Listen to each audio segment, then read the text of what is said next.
দর্শক, আজকের পর্বে তৈরি করে দেখাবো বাচ্চাদের জন্য অনেক বেশি পুষ্টিকর, স্বাস্থ্যকর ও মজাদার একটি সকাল ও রাতের খাবার রেসিপি। প্রিয় দর্শক, এরকম কালারফুল খাবারগুলো কিন্তু বাচ্চারা অনেক বেশি আগ্রহ নিয়েও মজা করে খায়। তাই এরকমের কালারফুল ও ভিন্ন রকমের খাবার কিন্তু বাচ্চাদেরকে তৈরি করে সকালের নাস্তা কিংবা রাতের প্রধান খাবার হিসেবেও দিতে পারবেন। এই খাবারগুলি বাচ্চাদের যেমন দ্রুত ওজন বাড়াবে, সেই সাথে স্কিন গ্লোয়িং করবে, রোগ প্রতিরোধ ক্ষমতা বাড়াবে এবং রক্তের হিমোগ্লোবিনের মাত্রা বাড়িয়ে তুলবে। তো এখানে আর কথা না বাড়িয়ে চলে যাচ্ছি মূল পর্বে। তো দেখেন দর্শক, আমি এখানে নিয়েছি সাবুদানাগুলোকে পানি দিয়ে খুব ভালোভাবে ধুয়ে 15 মিনিটের মতন ভিজিয়ে রেখে দিয়েছি। আরও লাগছে এখানে ওটস। আপনারা কিন্তু এখানে ওটসের পরিবর্তে সুজিও নিতে পারবেন। আরও লাগবে এখানে গ্রেট করা বিটরুট। এখানে বিটরুটের পরিবর্তে আপনারা এখানে গাজরও নিতে পারবেন। যদি হাতের কাছে বিটরুট থাকে সেক্ষেত্রে কিন্তু বিটরুটটা ব্যবহার করার চেষ্টা করবেন। আর লাগবে এখানে পরিমাণ অনুযায়ী গরুর দুধ।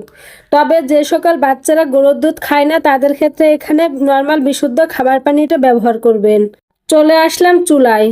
একটা প্যান দিয়ে তার মধ্যে দিয়ে দিচ্ছি পরিমাণ অনুযায়ী ঘি। দর্শক, ঘি কিন্তু বাচ্চাদের জন্য অনেক স্বাস্থ্যসম্মত, কারণ এর মধ্যে প্রচুর পরিমাণে স্বাস্থ্যকর ফ্যাট এবং ক্যালোরি রয়েছে, যেটা বাচ্চাদের স্বাস্থ্যকর উপায়ে ওজন বাড়িয়ে তোলে, সেই সাথে স্মৃতিশক্তিও বৃদ্ধিতে সহায়তা করে। এছাড়াও হজম ক্ষমতাও কিন্তু বাড়িয়ে তোলে। তো যাই হোক, ঘি গলে আসার পর আমি এর মধ্যে দিয়ে দিচ্ছি বিটরুট। আর এই বিটরুট কিন্তু গাজর মিষ্টি আলুর মতনই একটি মিষ্টি সবজি। আর এই বিটরুটের ভিটামিন ও খনিজ উপাদানে ভরপুর, যেমন iron, zinc, iodine, calcium, magnesium, manganese, vitamin B, vitamin C ইত্যাদি উপাদান রয়েছে।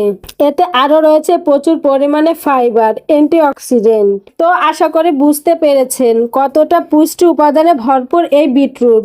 তো বিটরুট আর ওটস দিয়ে কিন্তু আমি প্রায় 1-1.5 মিনিটের মতন ভেজে নিয়েছি। তারপর এর মধ্যে গরুর দুধটা দিয়ে দিচ্ছি। এবার এর মধ্যে দিয়ে দিচ্ছি আগে থেকে ভিজিয়ে রাখা সাবুদানা। এবার নেড়েচেড়ে ভালো করে মিশিয়ে নিয়ে দিয়ে দিচ্ছি স্বাদের জন্য 1 চিমটি লবণ।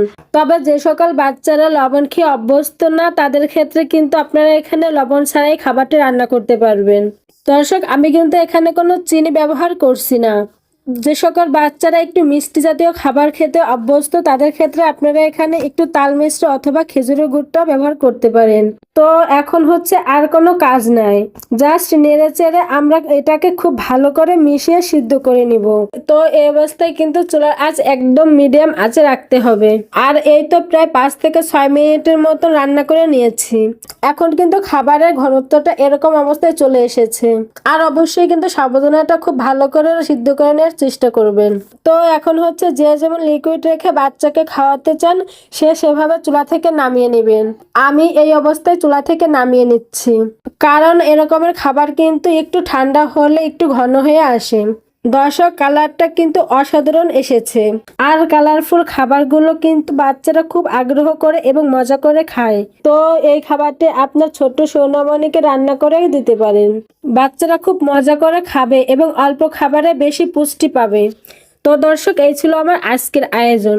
ভিডিওটি ভালো লেগে থাকলে প্লিজ একটি লাইক দিবেন এবং বাচ্চাদের নিত্য নতুন খাবার রেসিপি পেতে আমার চ্যানেলটি সাবস্ক্রাইব করে বন্ধু হয়ে পাশে থাকবেন।